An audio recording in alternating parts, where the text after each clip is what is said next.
So next topic is equipotential surface. तो एक question 2 number का इससे बनता है इक्विपोटेंशियल से।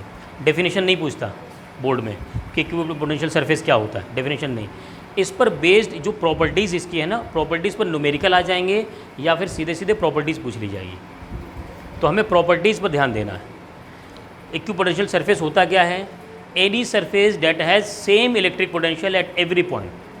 आप कोई भी एरिया ले लीजिए, कहीं भी पहुँचिए, वहाँ पर आपको पोटेंशियल सेम मिल रहा है। मैं यहाँ खड़ा हूँ सेम पोटेंशियल के साथ, मैं यहाँ खड़ा हूँ सेम पोटेंशियल के साथ। अब क्या हुआ? अब अगर सेम पोटेंशियल के साथ हूँ तो कुछ ना कुछ तो वेरी कर रहा होगा, कोई ना कोई कॉन्सेप्ट तो आ रहा होगा इसमें। तो इसको कहते हैं पहली बात तो इक्विपोटेंशियल सरफेस।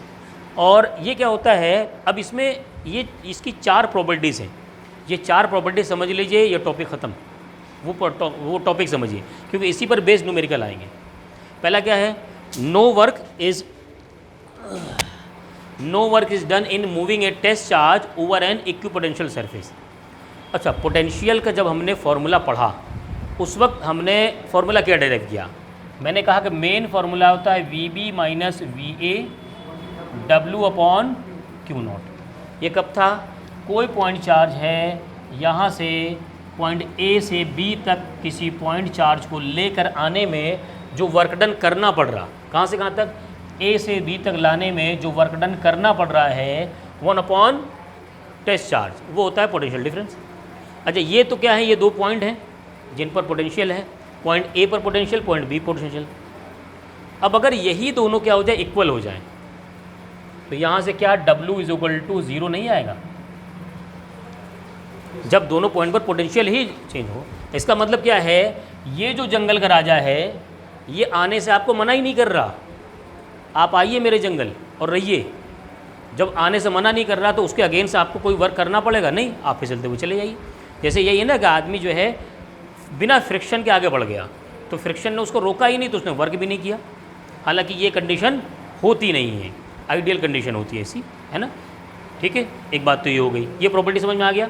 तो जब भी इक्विपोटेंशियल आ जाएगा वहाँ वर्क डन 0 हो जाएगा न्यूमेरिकल में। दूसरा, electric field is always normal to the equipotential surface at every point. अब ये विजुलाइज करने की चीज़ है, कैसे समझो?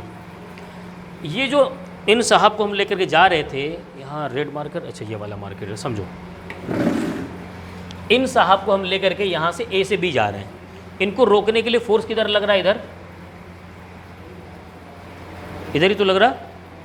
अब ये जो फोर्स लग रहा है, अगर फोर्स का वर्क डन जो होता है W, वो होता है F.D।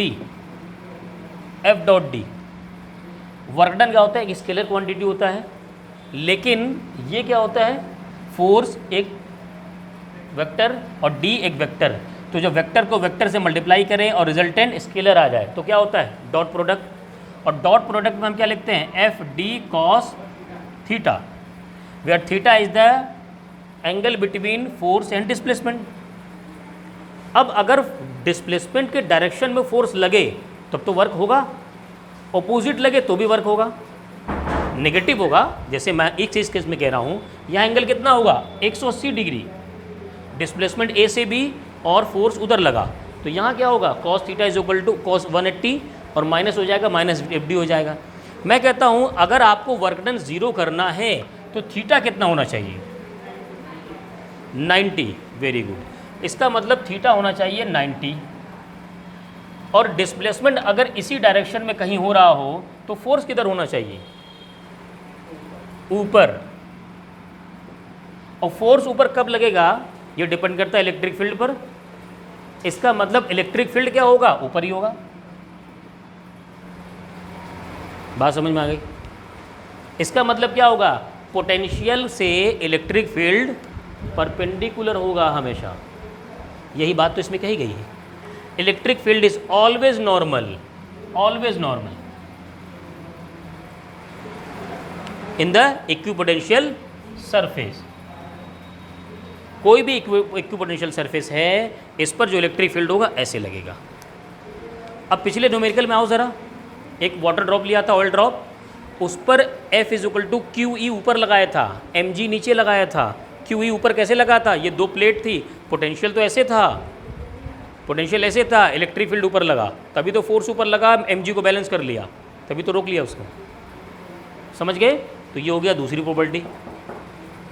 तीसरी property, equipotential surfaces are closer together in region. इसको समझने के लिए ऐसे समझो, वो क्या था, E is equal to minus dV by dr था, यहाँ से dr क्या होगा, माइनस dV बाई E। अगर E कांस्टेंट हो, नहीं सॉरी E नहीं, dV कांस्टेंट कर दो, एक केस में पोटेंशियल कांस्टेंट करते हैं इक्विपोटेंशियल, ये तो ले रहा है इक्विपोटेंशियल, तो क्या यहाँ से dr is inversely proportional to E होगा, सही है, where r is the distance between plate, charge के बीच में। अब देखो, अगर r कम होगा तो E ज़्यादा होगा, और r ज़्यादा होगा तो E कम होगा, इनवर्सली प्रोपोर्शनल है, यही बात इसमें कही गई है, simple. Equipotential surfaces are closer, closer closer, r कम हो गया, अगर कम हो गया r, together in region of strong field, जहाँ r कम होगा, इक्विपोटेंशियल कम नज़दीक होंगे, वहाँ E ज़्यादा होगा। क्लियर, इससे समझो, जहाँ r कम होगा E ज़्यादा होगा, इन्वर्सली प्रोपोर्शनल है।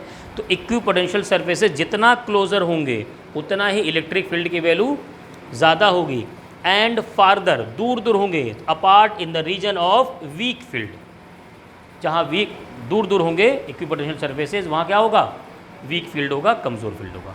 क्लियर, ये तीसरी प्रॉपर्टी हो गई। चौथी, no two equipotential surfaces can intersect each other.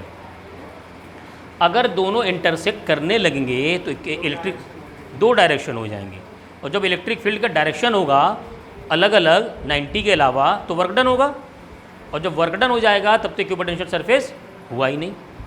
Clear, तो कभी भी इक्विपोटेंशियल सरफेस एक दूसरे को कट नहीं करेंगे, इंटरसेक्ट नहीं करेंगे। क्लियर, चारों प्रॉपर्टी समझ में आ गई।